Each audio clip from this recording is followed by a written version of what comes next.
शहरन घोटकी बदीन काज़ी अहमद हालानी चंबड़ ऐं जरवार में करबला जे शहीदन जे लाज़वाल कुर्बानियन खे भेटा पेश करण लाइ मातमी जलूस बरामद कया विया। घोटकीअ में इस्लाम जी बका ऐं सलामतीअ लाइ हज़रत इमाम हुसैन अलैहिस्सलाम ऐं संदसि साथियन जे ॾिनल लाज़वाल कुर्बानियन खे भेटा पेश करण लाइ मरकज़ी हुसैन इमाम बारगाह मां मातमी जलूस बरामद कयो वियो, जंहिंमें पुराणो माथेलो बस स्टैंड, मंज़िल मेहदी इमाम बारगाह ऐं ॿियनि जायुनि तां निकिरंदड़ मातमी जलूस शामिल थिया। जंहिं बाद मातमी जलूस मुख़्तलिफ़ रस्तनि खां थींदो भेज पागारा चौक ते पहुतो, जिते सीना ज़नी समेत छुरियन सां मातम कयो वियो। बदीन में ॿिए ॾहीं मोहरमुल हराम जे हवाले सां करबला जे शहीदन जे लाज़वाल कुर्बानियन खे भेटा पेश करण लाइ ज़िले मां 30 नंढा वॾा मातमी जलूस बरामद थिया। होॾां काज़ी अहमद जे मुख़्तलिफ़ इलाइक़नि ऐं कॉलोनियुनि मां बि मातमी जलूस बरामद थिया, जिते मोमिननि पारां ज़ंजीर ज़नी ऐं सीना ज़नी कई वई। होॾां हालानी में बि आज़ादारी जो सिलसिलो हलंदड़ आहे। शहर जे मुख़्तलिफ़ इलाइक़नि में ज़ुलजना, ताज़िया ऐं अलम पाक खणी नंढा वॾा मातमी जलूस बरामद कया विया, जेके पंहिंजे मुक़रर रस्तनि खां थींदे इमाम बारगाह बाबर शाह जे पिण ते अची नहर थिया, जिते आज़ादारनि ज़ंजीर ज़नी ऐं सीना ज़नी वारो मातम कयो।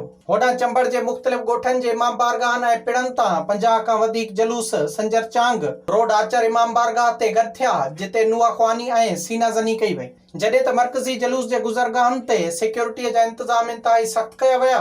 होॾां जरवार में बि करबला जे मैदान में अज़ीम कुर्बानी ॾींदड़ हज़रत इमाम हुसैन ऐं साथियनि जी यादि में मुख़्तलिफ़ इमाम बारगाहनि में मजलसूं ऐं आज़ादारी कई वई। मातमी जलूसनि जी सिक्योरिटीअ जा इंतज़ाम सख़्त कया विया हुआ, जॾहिं त पुलिस सां गॾु रेंजर्स जा जवान बि पंहिंजो फ़र्ज़ सरअंजाम ॾेई रहिया हुआ। विज़िट कयो अवामी आवाज़ मीडिया ग्रुप जी वेबसाइट awamiawaz.pk।